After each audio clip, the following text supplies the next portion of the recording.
Moi, je travaille donc en Cisjordanie occupée, en Palestine, et donc je suis confrontée tous les jours témoin de massacres, de crimes contre des journalistes palestiniens. Donc l'armée israélienne vise délibérément des journalistes palestiniens qui ne sont absolument pas affiliés ni au Hamas ni au djihad islamique. Et ça, moi, j'en suis témoin. دعاء الجبور، نرمين قواس، عبد الكريم عودة، سامر أبو دقة، عرامي بدير، عاصم كمال موسى، حنين على القشطان، عبد الله علوان، عادل زعرب.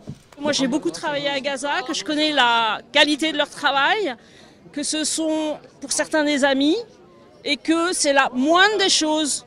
On montre notre solidarité de professionnels envers d'autres professionnels, nos collègues qui sont visés et tués plus que dans aucun autre conflit.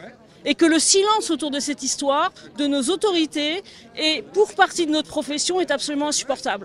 Abdallah Darwish. Pendant plusieurs mois, on a passé en revue la liste morbide des cas de journalistes qui avaient été assassinés ou blessés à Gaza pour comprendre s'il s'agissait de simples dégâts collatéraux ou bien plus précisément d'un ciblage. Et les résultats de notre enquête qui a été menée sur 5 mois sont sans appel. Dans les cas qu'on a épluchés, de nombreux journalistes ont été directement ciblés. Le dernier cas en date est celui de Hossam Shabbat qui a été ciblé directement alors qu'il était dans sa voiture où étaient marqués de toutes parts les insignes presse. Et ce jeune journaliste de 23 ans a été tué alors qu'il était en train de réaliser son travail et qu'il était bien étiqueté et bien identifiable. Je fais partie de ceux et celles qui parlent régulièrement de ce qui se passe à Gaza, va poser des questions au gouvernement sur ce sujet depuis longtemps, mais ce n'est pas suffisant, je pense, pour la plupart d'entre nous. On doit aussi faire partie de ceux qui investissent l'espace public et montrer au visage de tout le monde que ça représente en fait d'être des humains. On va être au sol tout à l'heure et montrer que, voilà, des fois les images parlent mieux que tous les mots qu'on peut aligner sur une feuille. C'est pour cette raison qu'on fait cette action. مصطفى بحر. It's a genocide, and if there is a powerful word to tell about what is happening, this is the time to say.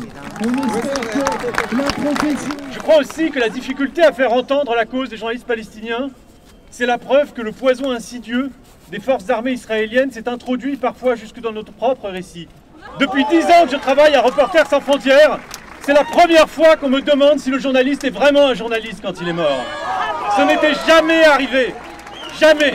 Aujourd'hui, je pense que le plus important, c'est surtout de faire changer les choses au sein des rédactions.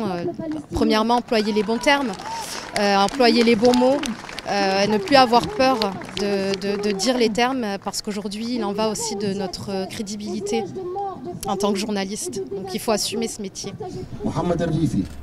طارق السيد أبو سخيل، محمد السيد أبو سخيل، سحر أكرم ريان، محمد أبو سخيل، طارق السيد سخيل، مصطفى بحر، محمد بسام الجمل.